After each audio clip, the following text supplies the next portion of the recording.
Assalamualaikum warahmatullahi wabarakatuh.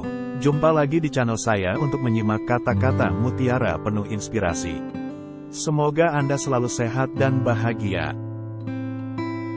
Kata-kata memiliki kekuatan yang dahsyat untuk merubah pola pikir kita, maka jadikanlah kata-kata bijak untuk merubah diri kita semakin bijak dan semakin sukses. Selanjutnya mari kita simak kata-kata bijak dari Ajim.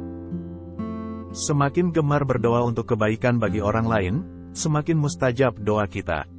Saat itu para malaikat turut berdoa untuk kebaikan kita. Dalam kutipan ini kita diingatkan agar jangan hanya berdoa untuk diri kita saja, tetapi doakanlah orang lain, mulai dari orang terdekat kita, orang tua, anak, istri, keluarga, teman dan kepada semuanya. Bahkan kepada orang yang kita benci pun, kita seharusnya tetap mendoakan dengan doa yang baik. Semakin sedikit keinginan duniawi untuk kepuasan diri, semakin banyak keinginan duniawi untuk beramal, niscaya semakin tenang dan mulia hidup ini. Dalam kutipan ini kita diingatkan agar menjadikan dunia sebagai tempat beramal. Jika kita hanya mengejar kepuasan duniawi saja, maka tidak akan pernah ada puasnya, selalu kurang dan kurang terus. Satu-satunya cara dengan beramal sepuasnya yang akan menjadikan kita benar-benar puas, hidup mulia dan tenang. Renungkan apa yang akan terjadi kelak di langit. Berapa wajah yang hari itu bercahaya karena melihat Rabb-Nya dan berapa wajah yang kusut karena takut. Dalam kutipan ini kita diingatkan agar memperhatikan hidup kita yang suatu saat akan kembali kepada Allah Tuhan Yang Maha Esa. Kita harus tinggalkan semua perbuatan yang menimbulkan dosa, karena dosa-dosa akan menjadikan kita takut menghadap Allah. Rendah hati akan memacu seseorang lebih cepat maju, sebab dengan itu dia mau mengakui kelemahan diri dan terbuka terhadap aneka koreksi. Dalam kutipan ini kita diingatkan agar mau dikritik atau dikoreksi atas kesalahan kita. Kita mengakui dan memperbaiki sehingga bisa lebih baik lagi. Kalau kita menutup diri dari koreksi, maka jika kita salah akan terus mempertahankan kesalahannya yang bisa membawa kebinasaan. Rahasia membangun kepercayaan adalah tiada hari tanpa bertambah ilmu, tiada hari tanpa bertambah wawasan, tiada hari tanpa mendapatkan koreksi.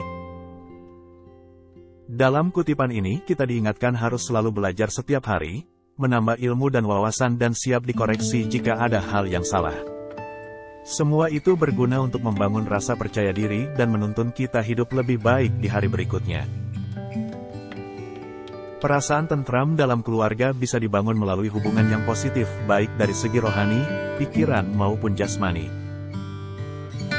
Dalam kutipan ini kita diingatkan pentingnya rasa tenteram untuk membangun hubungan dalam keluarga secara harmonis. Karena keluarga yang broken home sulit sekali untuk bisa menghasilkan generasi yang baik dan sukses. Orang yang sukses dalam pandangan Allah adalah orang yang beranggapan bahwa kelapangan yang dia terima adalah amanah dan sekaligus ujian baginya. Dalam kutipan ini kita dijelaskan bahwa sukses itu bukan dilihat dari pencapaian harta benda untuk duniawi. Tetapi orang sukses jika paham kalau kelapangan yang diterima berupa harta, waktu, kesehatan dan lainnya adalah amanah dan sarana untuk ibadah dengan sebaik-baiknya. Penyebab kemarahan dan kekecewaan yang kita alami bisa jadi adalah karena tidak terwujudnya keinginan dan harapan tinggi yang kita miliki. Dalam kutipan ini kita bisa pahami bahwa kita kadang marah, stres, kecewa akibat adanya keinginan kita yang tidak tercapai.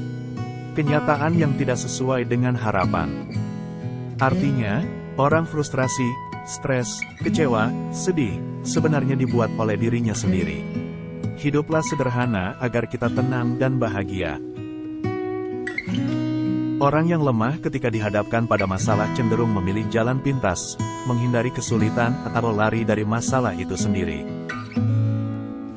Mari kita menjadi orang kuat, kuat fisik, kuat mental dan kuat ekonominya.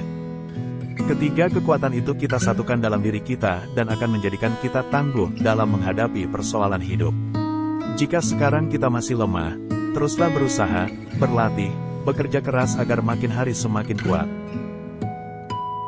Orang mukmin sejati akan selalu merindukan perjumpaan dengan Allah, mempersiapkan bekal dan tidak terbuai lamunan muluk-muluk. Merindukan perjumpaan dengan Allah adalah hal yang sulit. Kebanyakan dari kita masih ada rasa takut karena sekecil apapun kita pasti punya dosa yang akan dipertanggungjawabkan di hadapan Allah.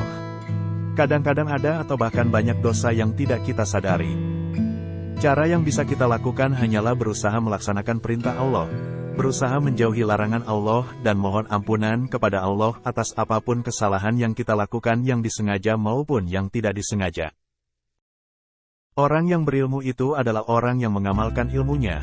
Dengan ilmunya itu ia menjauhi apa-apa yang tidak disukai Allah. Ilmu ibarat cahaya yang akan menjadi penerang dan petunjuk hidup. Tanpa ilmu kita seperti sedang berjalan di dalam kegelapan. Jalan di kegelapan tentu susah. Kita bisa menabrak-nabrak, tidak tahu arah dan tidak bisa membedakan apa-apa yang kita temui. Maka ilmu itu sangat penting dan harus kita rajin mencari ilmu sebagai bekal hidup dengan benar. Jika kita belum bisa membagikan harta, kalau kita tidak bisa membagikan kekayaan, maka bagikanlah contoh kebaikan. Isi pesan dalam kata mutiara ini adalah tentang berbagi dengan orang lain. Berbagi tidak harus nunggu kita kaya. Idealnya memang kita berbagi dengan uang, makanan, barang, atau benda fisik lainnya. Namun jika kita belum bisa berbagi harta dan kekayaan, maka berbagilah dengan berbuat kebaikan yang lain. Berbagi dengan menyumbangkan tenaga, pikiran, ide, gagasan, kata-kata baik, senyuman, dan lain-lain. Jangan pernah menyuruh orang lain sebelum menyuruh diri sendiri, jangan pernah melarang orang lain sebelum melarang diri sendiri. Isi pesan dalam kata mutiara ini adalah, agar kita selalu mawas diri sebelum bicara kepada orang lain. Jangan menyuruh orang berbuat baik kalau kita sendiri tidak melakukannya. Karena jika kita melakukan sesuatu, biasanya orang lain yang ada di dekat kita akan mengikutinya. Jadi berilah contoh apa yang seharusnya dilakukan dan apa yang seharusnya ditinggalkan. Niscaya orang yang mengikuti Anda akan mencontoh apa yang Anda lakukan. Tidak perlu disuruh-suruh atau dilarang-larang. Mereka akan mencontoh Anda. Budayakan hidup bersahaja dan tinggalkan budaya mewah. Kalaupun harus memiliki barang, pilihlah barang yang mempunyai nilai tambah, bukan biaya tambah. Hidup sederhana dan bersahaja bukan berarti kita harus miskin dan pelit. Sederhana adalah tentang pola hidup. Hidup yang sesuai dengan kebutuhan secara normal dan wajar. Tidak menghambur-hamburkan harta untuk hal-hal yang tidak jelas keperluannya. Hidup sederhana adalah ajaran Islam, dan banyak diterapkan oleh manusia di dunia ini apapun agama dan bangsanya. Nah, mari kita cek pola hidup kita, sudahkah kita hidup sederhana dan bersahaja? 2 upaya yang harus kita lakukan untuk mencapai kesuksesan, yaitu mencari dan memperbaiki kekurangan diri, serta menggali ilmu untuk meneladani Rasulullah. Setiap manusia memang memiliki kekurangan, dan tugas kita adalah terus belajar mengenali diri kita. Mana yang kurang hendaknya diperbaiki, dan yang sudah baik dipertahankan dan ditingkatkan. Tidak semua kekurangan bisa kita perbaiki, asalkan tidak menimbulkan dosa dan kerugian maka cukup kita tutup dengan kebaikan yang lainnya. Tidak perlu rendah diri dengan kekurangan dan jangan merasa sombong dengan kelebihan yang kita miliki. Terima kasih, Anda sudah menyimak video ini dan nantikan video saya berikutnya. Semoga bermanfaat dan mendapatkan pelajaran yang bisa menjadikan kita hidup semakin bijak.